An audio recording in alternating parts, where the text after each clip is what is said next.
Palabras de vida eterna, ministrando fe y esperanza en el Señor Jesucristo.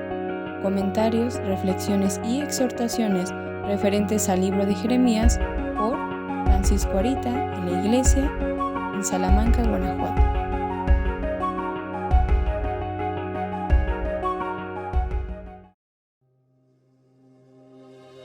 Hagan lo que quieran, que nada les va a pasar. Dios todo perdona, así que no se preocupen. Si cometieron algo contra la ley, solo vengan y traigan su buey o su oveja. Vengan con sus tórtolas y palominos, que nosotros nos encargamos de esparcir su sangre para expiar sus pecados. Comamos y bebamos, hagamos lo que se nos pegue en gana, que con solo pedir perdón a Dios bastará. Habrá siempre paz en nuestra vida.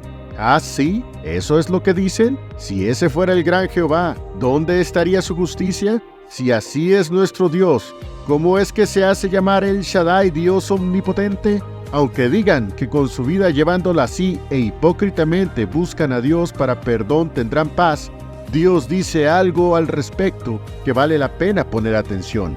Jeremías 8, versículo 11. Y curaron el quebrantamiento de la hija de mi pueblo con liviandad, diciendo, paz, paz, y no hay paz.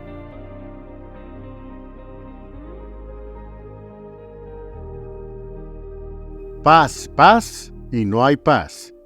Y curaron el quebrantamiento de la hija de mi pueblo con liviandad, diciendo, paz, paz, y no hay paz. Jeremías capítulo 8, versículo 11. Sean todos bienvenidos. Seguimos estudiando el libro de Jeremías. Nunca entenderé por qué personas a sabiendas que están haciendo algo mal o viven de mala manera en vez de rectificar, se van de frente siguiendo lo que a legua se ve será su propia perdición. El empecinarse en una idea errónea no hará, por ese solo hecho, que las cosas cambien para bien. Si por años intentamos algo y no funciona e incluso nos trae problemas, ¿por qué seguir haciéndolo? Hay personas que se han acarreado su propia destrucción por la necesidad de querer seguir en sus maldades a una costa de quienes los rodean. Ejemplos sobran: el borracho que empobrece a su familia, el mujeriego que arruina la vida de su mujer y sus hijos, el drogadicto que indefectiblemente va lenta y penosamente a su propia muerte, etcétera, etcétera, etcétera. Hay quienes simplemente no aceptan los buenos consejos porque les agrada vivir de esa manera y no les importa nada más que ellos mismos. Otros simplemente saben que están mal y no les interesa cambiar. Hacen oídos sordos a las reconvenciones y siguen en las mismas. Observemos, por ejemplo, estas palabras de Dios hacia Israel. Jeremías 8:5. ¿Por qué es este pueblo de Jerusalén rebelde con rebeldía perpetua? Abrazaron el engaño, no han querido volverse. Como cuando una persona atónita por alguna barbaridad, Dios hace esta pregunta: ¿por qué? Hay muchas razones por las que Dios la hace. Si nos ponemos a repasar lo que ha sucedido con Israel en el pasado, ya sea remoto o reciente, Dios desde un principio siempre estuvo presente con ellos. Nos vamos a los antiguos días de la liberación de Egipto y al ser bautizados por la nube y por la mar, Dios evidenció su presencia y favor hacia ellos. Nadie en su sano juicio puede negar que Él los libró con brazo extendido y mano poderosa. O sea, ¿quién se atrevería a decir que eso no fue de Dios? Solo los necios e incrédulos lo hacen. ¿Cómo pudo vencer David a los múltiples enemigos que enfrentó? Aún su propio hijo Absalom lo acechó para matarlo, además de pueblos numerosos y fortalecidos. Nunca David perdió una batalla. Solo existe una respuesta para semejante hazaña: si Dios por nosotros, ¿quién contra nosotros? Sin embargo, también vemos aquellas lecciones cuando sus hermanos en Efraín se apartaron neciamente de su Dios. ¿Cuál fue el resultado?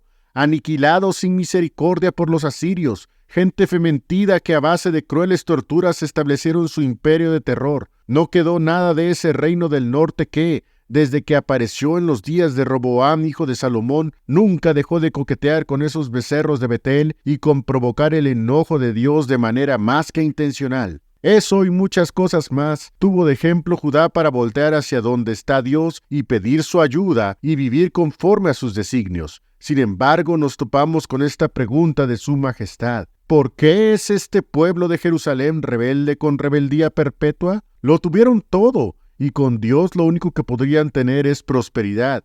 Sin embargo, siempre el pecado que existe en nosotros hace estragos inenarrables. ¿Por qué somos así? Y digo somos, porque aun cuando Jeremías hablaba a su pueblo en la capital del reino del sur en Judá, bien que Dios usa esas mismas palabras para hablarnos a nosotros. Abrazaron el engaño, no han querido volverse. Es decir, tanto Israel como nosotros ahora entendemos perfectamente qué es lo que a Dios le desagrada. Sabemos claramente cuando nos habla y exhorta para seguir en sus caminos, y Dios dice, no han querido volverse. De hecho, fueron tan duros de cerviz que Dios todavía hace más declaraciones. Jeremías 8, versículos 6 y 7. Escuché y oí, no hablan derecho, no hay hombre que se arrepienta de su mal, diciendo, ¿qué he hecho? Cada cual se volvió a su carrera. Como caballo que arremete con ímpetu a la batalla, aún la cigüeña en el cielo conoce su tiempo, y la tórtola y la grulla y la golondrina guardan el tiempo de su venida, mas mi pueblo no conoce el juicio de Jehová. Nadie se detiene a reflexionar. Todos, como caballos desbocados, no saben cesar de pecar. Los animales que nunca se detienen a recapacitar por lo que hacen, nos enseñan que ellos conocen los tiempos del Todopoderoso, y sin embargo, su propio pueblo no conoce los juicios de Jehová. Este tipo de actitudes resultan familiares, y aunque han pasado miles de años, seguimos siendo los mismos seres humanos, y como hijos seguimos teniendo las mismas actitudes y los mismos desenfrenos. Pero, ¿no está escrita la voluntad de Dios en algún lado? Hasta el más modesto de los gobiernos en este mundo tiene leyes escritas para sus ciudadanos. ¿No es lo mismo con la nación de Israel? Claro que sí. Antiguamente se hacían copias de los escritos de Dios y los escribas copistas ponían todo su empeño y amor para que llegara a las manos de los futuros habitantes de Israel las palabras de lo que hoy conocemos que está en la Biblia. Con todo esto, Dios dice, ¿cómo decís, nosotros somos sabios y la ley de Jehová es con nosotros? Ciertamente, he aquí que en vano se cortó la pluma, por demás fueron los escribas. Jeremías 8, versículo 8. Hay un fenómeno muy particular cuando existe corrupción en los jueces, y esto se ha visto más de una vez aquí en México. Sale una ley que golpea los intereses de ciertos potentados, y un juez corrupto es sobornado para detener los efectos de esa ley, haciendo sus artilugios legaloides. Eso mismo vemos con este pueblo. Manejaron la ley de mi Dios a su modo y dejaron correr su propia corrupción. Siendo corruptos de hechos y aún de entendimiento, tienen la palabra de Dios y sacándola fuera de contexto, establecen sus propias ideas que en solo su opinión son sabias, pero que evidentemente llevan la mancha del inmenso pecado en el que presume ser el pueblo de Dios. Oh, qué tremendo es tomar esta actitud, querer acomodar la palabra de Dios a nuestros inicuos modos. Enseñar que Dios dice cosas que nunca dijo, simplemente porque estamos corrompidos hasta la médula y nos agradan más nuestros pensamientos que los de Dios. Aquellos israelitas escuchaban palabras de sus sacerdotes que endulzaban sus oídos. Les agradaba el Dios que ellos les pintaban. Hagan lo que quieran, que nada les va a pasar. Dios todo perdona, así que no se preocupen. Si cometieron algo contra la ley, solo vengan y traigan su buey o su oveja. Vengan con sus tórtolas y palominos, que nosotros nos encargamos de esparcir su sangre para expiar sus pecados. Comamos y bebamos, hagamos lo que se nos pegue en gana, que con solo pedir perdón a Dios bastará. Habrá siempre paz en nuestra vida. ¿Ah, sí? ¿Eso es lo que dicen? Si ese fuera el gran Jehová, ¿dónde estaría su justicia? Si así es nuestro Dios, ¿cómo es que se hace llamar el Shaddai, Dios omnipotente? Aunque digan que con su vida llevándola así e hipócritamente buscan a Dios para perdón tendrán paz, Dios dice algo al respecto que vale la pena poner atención. Jeremías 8, versículo 11. Y curaron el quebrantamiento de la hija de mi pueblo con liviandad, diciendo, paz, paz, y no hay paz. Nuestra naturaleza corrupta nos hace perder la noción de que Dios todo lo ve, lo escucha y todo lo sabe.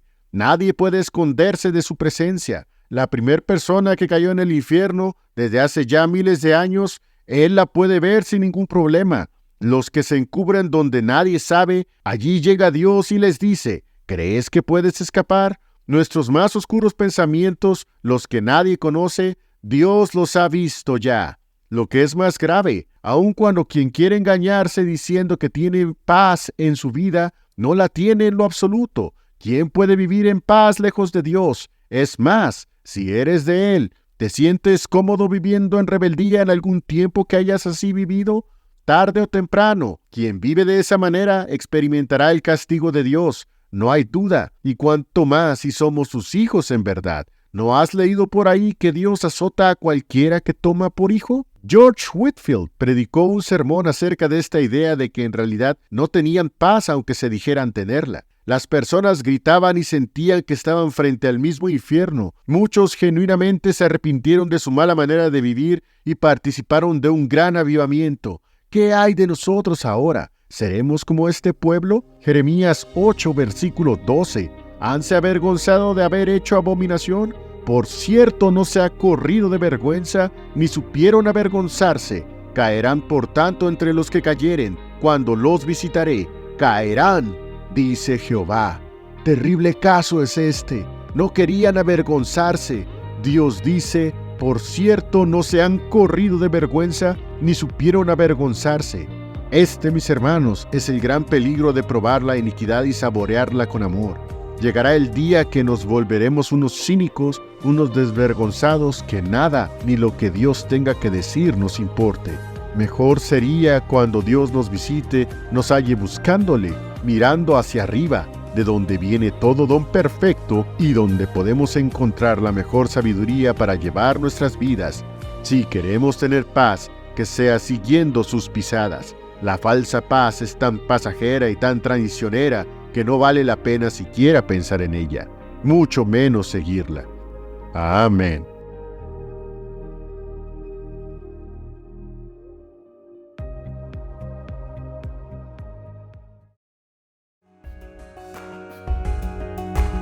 Y bueno, esperamos que este video haya sido de edificación y exhortación. Y si te fue de bendición, compártelo. Palabras de vida eterna, ministrando fe y esperanza en el Señor Jesucristo.